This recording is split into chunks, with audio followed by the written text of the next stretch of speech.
Hello, this video is to demonstrate the installation of the Airlift Load Lifter 5000 on a 2016 Ram 1500 truck.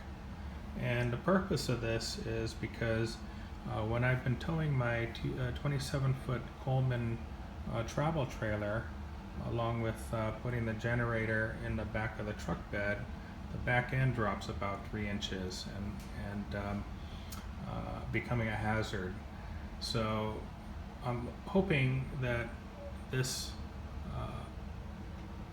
airbag will lift up the back end so that everything can remain nice and even and stable.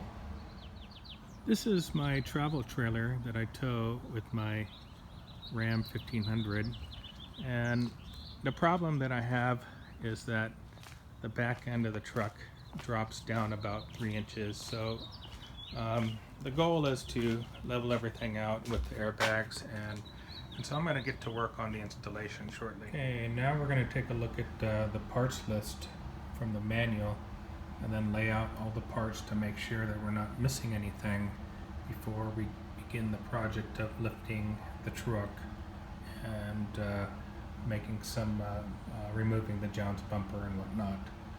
We don't want to begin this project with missing parts and then have to put the truck back together.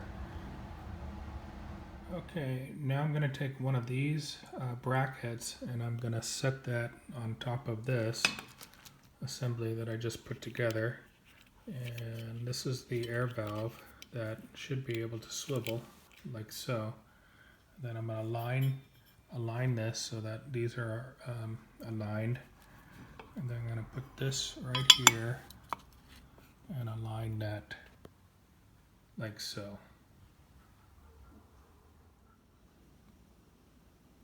Prior to installing the plates onto the air springs, I want to install 4 carriage bolts under here like so.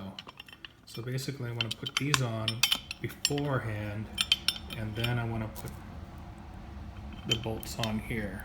So I'm going to go ahead and put 4 of these on, and then fix the bolts onto the air springs. Now that I've got the carriage bolts onto the plate, I'm going to go ahead and put these bolts on and tighten them to 20 pounds.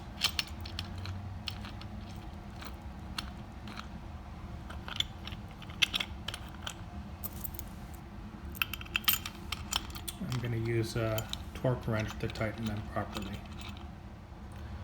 This is what this is going to look like once it gets installed.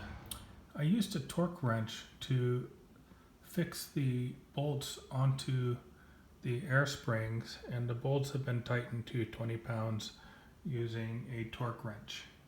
I'm now going to flip the air springs, but I'm going to make sure that the valves are actually facing the opposite direction. So when I flip that over, I'm going to flip that one over too. And now I'm going to put the other plates on. Okay, now that these are flipped over and the valves are facing opposite directions, you can see the valve right there, they're facing opposite directions.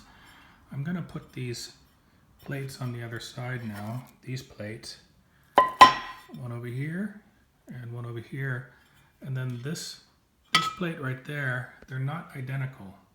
So you'll notice that this one is offset and this one is not. This one is for the driver's side and this one is for the passenger side. I'm going to be using these flat screws with an Allen wrench, and I'm going to tighten them again at 20 pounds. Assemblies look like. This is going to be on the driver's side. Again, that one's going to be offset. This one's not going to be offset.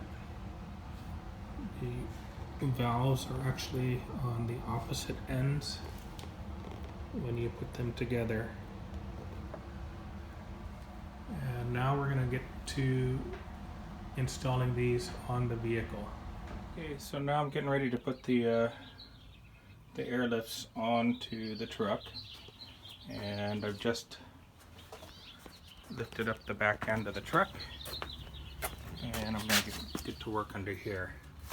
But I put the truck on some stands right there. I'm going to go ahead and take the wheels off, and then I'm going to go ahead and get to work on this. Okay, this next step involves undoing the bolts on the shock absorber so that I can lower this and get these springs off. Now, the goals of getting the springs off is so I have enough room to basically remove this jounce bumper right there.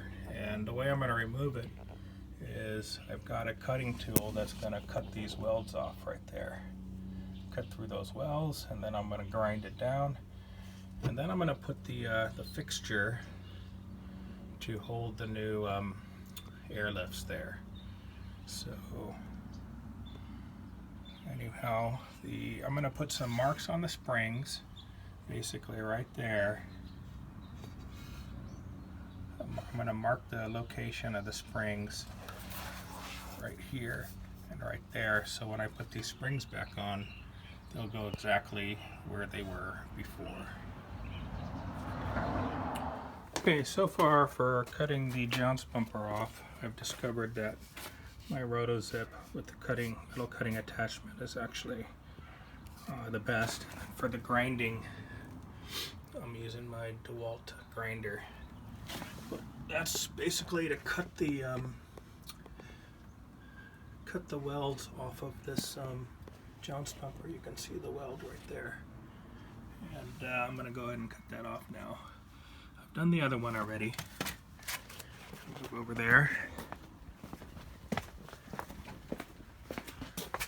I've done this one already,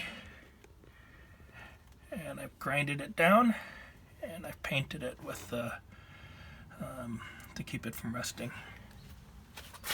I got this bracket on the passenger side, and what I'm going to go ahead and do is do the same on the driver's side, and that's going to basically hold on to the airlifts. Airlifts are going to attach to that. So essentially, this is what I'm going to put on, and this is going to go right there.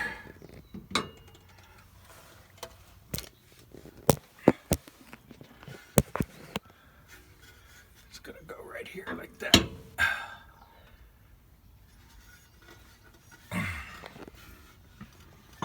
Okay, now the shocks are put back on.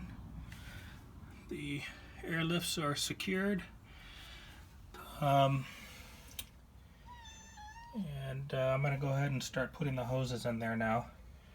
And basically I'm going to put the hose, there's the valve. There's the valve right there. I'm going to plug the whole hose in there and then run it all the way back to the right hand side of the license plate so I can pump it up from there. And this is the other one right there. Okay, so now I got the heat shield on right there to shield the airlift. And there's the other one on the driver's side. I'm going to go ahead and put the tires back on, lift the truck, get it off the stands. I'm pretty much finished. And I put the hoses to the right of the license plate. Anyway.